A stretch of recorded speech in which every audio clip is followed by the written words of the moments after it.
Dans cette séquence, nous allons aborder les caractéristiques du message nerveux. Les cellules nerveuses connues de tous sont les neurones. Ils assurent la transmission d'une information entre deux zones éloignées l'une de l'autre. On peut malgré tout commencer par évoquer rapidement les cellules gliales qui assurent le bon fonctionnement du système nerveux et en particulier celui des neurones. Les cellules de Schwann et les oligodendrocytes assurent la myélinisation de l'axone des neurones afin d'améliorer la conduction du message nerveux.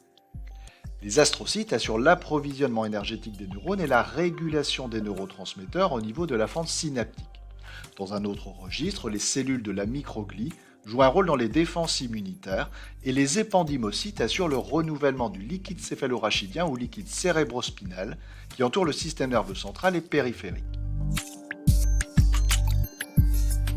Le neurone est une cellule complexe qui est constituée d'un corps cellulaire contenant le noyau et portant de nombreuses dendrites.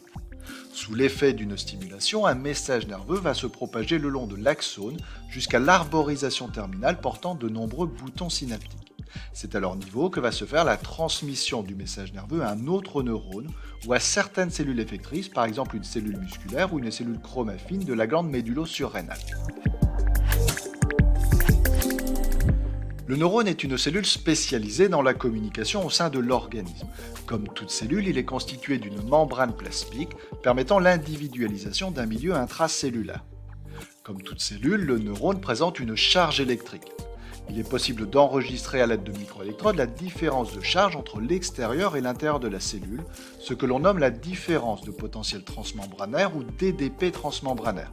Cette différence de potentiel s'exprime en millivolts. Si on place les deux électrodes à l'extérieur de l'axone, on n'enregistre logiquement aucune différence de potentiel.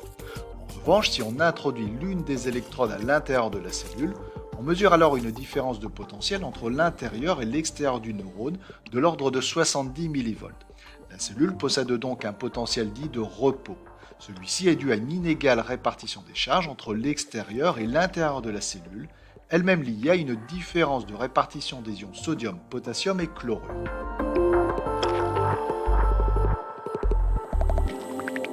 Il est possible d'enregistrer les variations de polarisation membranaire du corps cellulaire des neurones lorsque celui-ci est excité. Pour une stimulation d'intensité faible, on constate une dépolarisation d'amplitude faible qui va augmenter en fonction de l'intensité de la stimulation. Lorsque l'intensité de stimulation est suffisamment forte pour que la dépolarisation atteigne un seuil, alors il s'ensuit une dépolarisation plus importante qualifiée de potentiel d'action. Celui-ci est d'amplitude constante, quelle que soit l'intensité de stimulation qui a permis d'atteindre le seuil de dépolarisation. On dit que le neurone répond à la loi du tout ou rien. Le potentiel d'action est donc le signal électrique élémentaire du message nerveux. Le potentiel d'action se caractérise par trois phases majeures: une dépolarisation, une repolarisation, puis une hyperpolarisation. Le potentiel d'action correspond à une inversion transitoire de la polarisation membranaire. C'est ce potentiel d'action qui va se propager le long de l'axone.